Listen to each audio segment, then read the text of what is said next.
July 22nd, 2015, at around 11:30 p.m. at night, the Bever family massacre began. A mass stabbing like no other occurred in Broken Arrow, Oklahoma. The perpetrators, Robert and Michael Bever, they murdered their parents and 3 of their siblings that night. It was the deadliest crime and mass murder in the city of Broken Arrow for a very long time.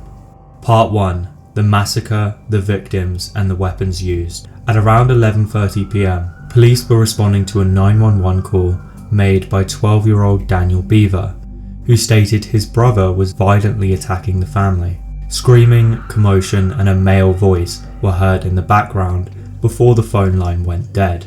Dispatchers tracked the address by searching the number, and it came out as 709 Magnolia Court, the Bever family home.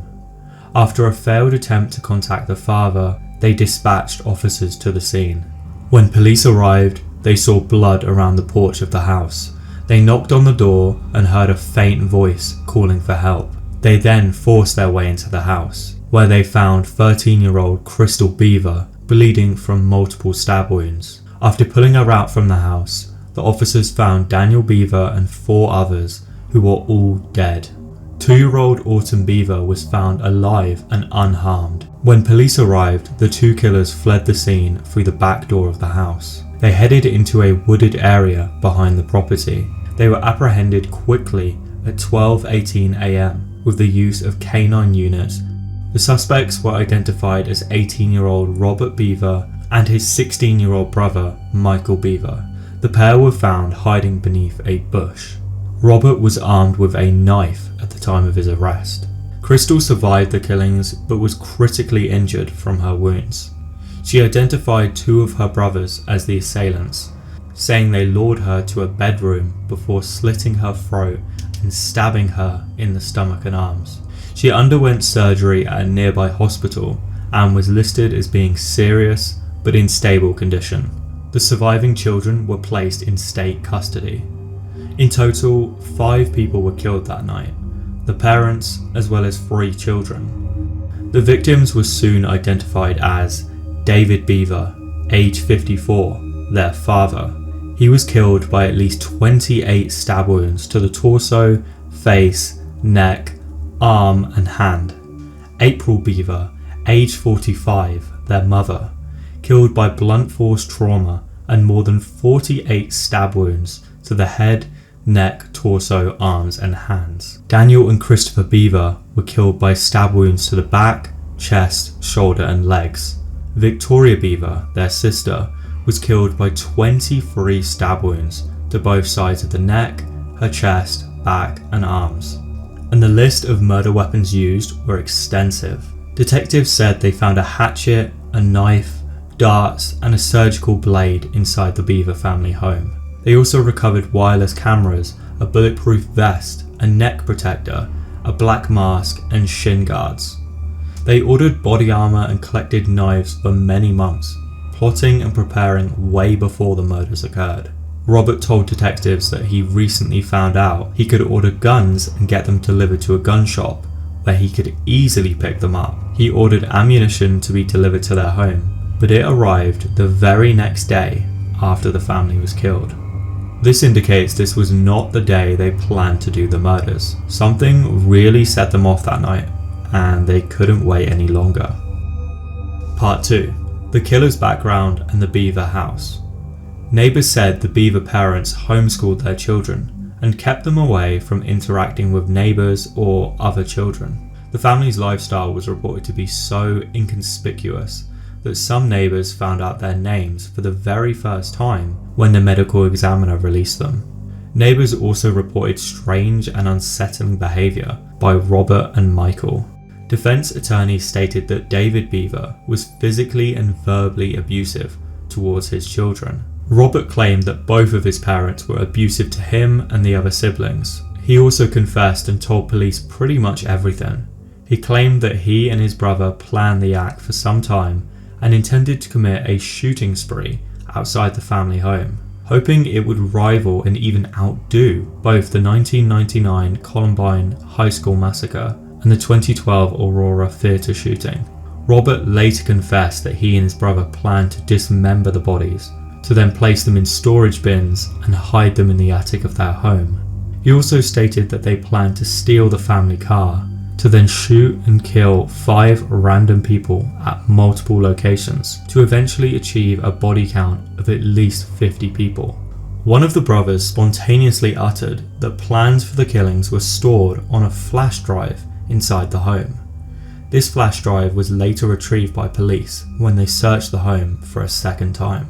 They also recovered computer equipment and video surveillance cameras, which they believe recorded the murders, as they were located near where 3 of the victims' bodies were found.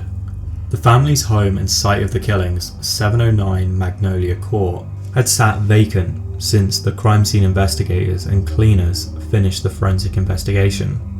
In many rooms, the walls had been ripped down to the studs because so much of the home was declared a biohazard after the murders.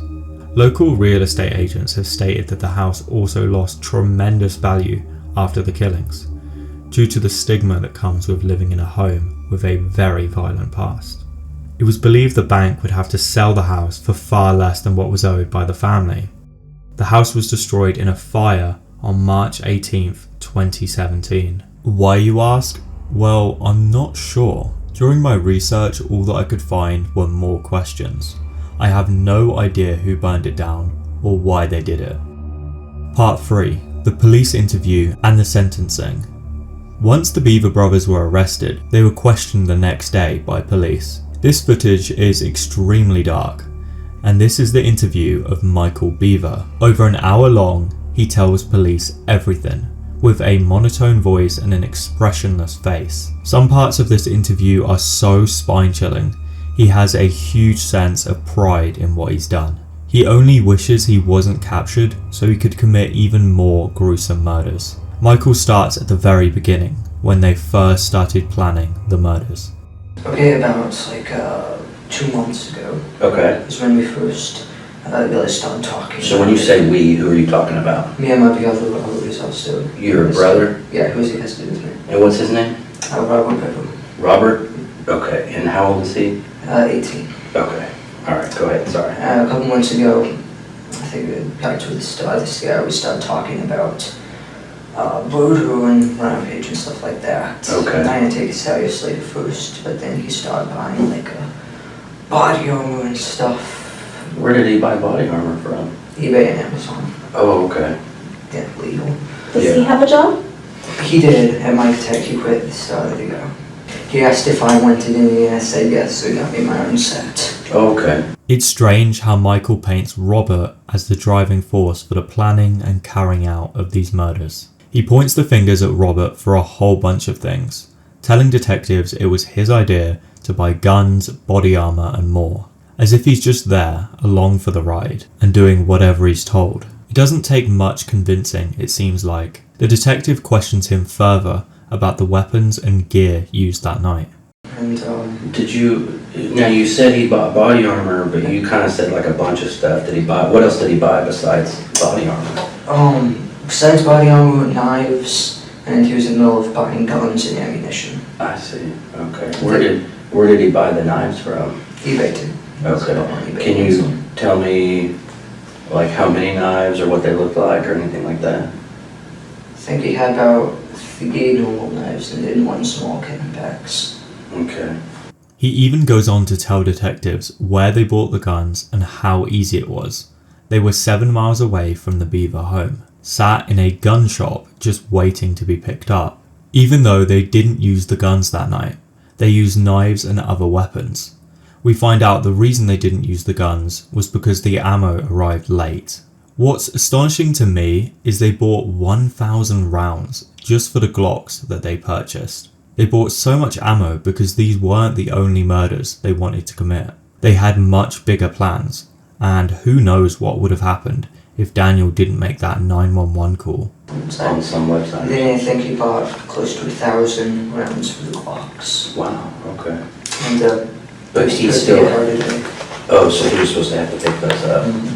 Yeah, he was supposed to pick them up today. And where was he supposed to pick those? The ammunition, it was being shipped to the house. the guns with the now gun shop. So then so he was buying weapons because you guys had talked about murdering. Yeah, and he started playing again. Okay. And I went along with it because I figured out a way I thought I wouldn't want to do it. I very quickly learned tonight that I didn't. Okay, that you didn't want to do it? I don't want to do it. I didn't, just because I didn't kill anyone. Okay. I stabbed someone. Who did you stab? My younger brother, Christopher. Christopher? How old's Christopher? 9, I think. What did you stab him with? My knife. It's extremely clear to detectives that Michael constantly makes contradicting statements. Sometimes he's proud of the murders, and in the clip you just saw, he says he regrets the murders. This is a common theme in the whole interview. To say you regret committing murders, to then later say you regret you couldn't kill more people, it is lunacy. If you caught the bit where he said he didn't murder anyone, we instantly know this is false. He even contradicts himself, saying that he stabbed Christopher, but didn't kill him. Police found 21 stab wounds on Christopher, covering nearly his entire body. He didn't even know his brother's age. He was off by 2 years. He tells detectives more about what he did to Christopher that night, before revealing more about the plotting of the murders. We learned that Robert wrote a lot of their murder plan down in a journal. Michael continues to put the blame onto Robert. So I stabbed Christopher and then... Where did you stab him? Stabbed the neck. Really? Okay. You okay? Yeah. You okay? Let me know if you need a break or anything, okay? I'm good. So was Christopher still alive when you stabbed him? Yes. What was he saying and doing? He was just screaming. Screaming. Did you say he was in the bathroom? Yeah, I was next to the toilet, with that bathroom. When was that? The second night? What do you mean? July 1st. Okay. Because we started June 30th. That's when you started making the plan? Yeah, that's when we found out you could buy guns legally. I see. Did you guys make drawings or write things down? Or I think he had a journal. He basically writing his ideas down. I think it's under his bed. Under his I bed? haven't checked out. Is it like a like a journal, like a notepad, or like yeah, a book? it's like a blank book. Okay. A black book. I think it's like a little case or something. So you think he wrote stuff in there? Yeah, I think he was planning in it. So then the second day you said that's when you realized that it might actually happen? Yep. What made you realize that? How serious he was. I mean, he was going through, he started planning on taking all of his money out of his bank and throwing away stuff. So why did they commit the murders? In this next part of the interview, we start to get some answers. And they're pretty much what you'd expect. Like the majority of serial killers, they hated the world and everyone around them. This is the first time we hear about the brothers' goals of beating the kill count of other massacres. The 1999 Columbine High School massacre, where 16 people were horrifically killed. And he mentions James Egan Holmes, responsible for the 2012 Aurora Theatre shooting, where 13 people were killed. It's seriously disturbing. Because he just, he says he hates everyone. He thinks society is pointless, and so he wanted to kill people. Now, and also he wanted to, beat the kill, amount of other famous people like Columbine and James Egan Holmes. Okay. Did you kind of feel that way too, when you guys were talking earlier, Yeah. do you have a problem with society too, you think? No, I just... Or you were just more like the number of people getting killed was kind of interesting and exciting? Yeah. Okay. Seeing Michael being so open about this is unbelievable. He has not a care in the world after what he's done. He doesn't even care about being caught for it. He couldn't care less about his family either. He's a monster. A lot more of the interview is just Michael talking about their plans of killing more people. 50 people, to be exact. Had they not been caught, they would have continued their killing spree in random locations, inspired by their favourite past massacres. He tells detectives that at midnight, the massacre started. First, Michael watched as Robert killed their sister, and their mother enters the room during the commotion. Okay. She ran out the door. So she sat down at your desk, and he slit her throat, you said? Well, she was standing at my desk and I came up see. behind and slit her throat, and then she fell down screaming. And then he stabbed her some more? When he was stabbing her some more, where was he stabbing her? Her neck. Oh, her neck. Her neck and stomach. Stomach, okay. And then my mom came in and she started yelling, call the police, get Dad. And then he came over and started attacking her. And he actually got up and ran out the front door. Wow. And once Mom was on the ground, he got up and started chasing after her. And what were you doing? Standing Did you come out in the hallway? No, I was just standing in the room. And the process, I don't know what I was doing. So he stabbed your mom with the same knife? Yep, same knife. And where did he stab her? I think in the neck too. Okay. And no, actually, he stabbed her in the neck, pushed her into the kitchen, and then together. So with her, she started screaming, ran into the family. At the same time, he realized had left the house. Okay. I ran over and disabled the alarm. Okay. That's what I did. Oh, you brought her back in. Yeah, Was she still alive? Yeah, she was still screaming. And then that's about the time Dad came down. They started attacking Dad.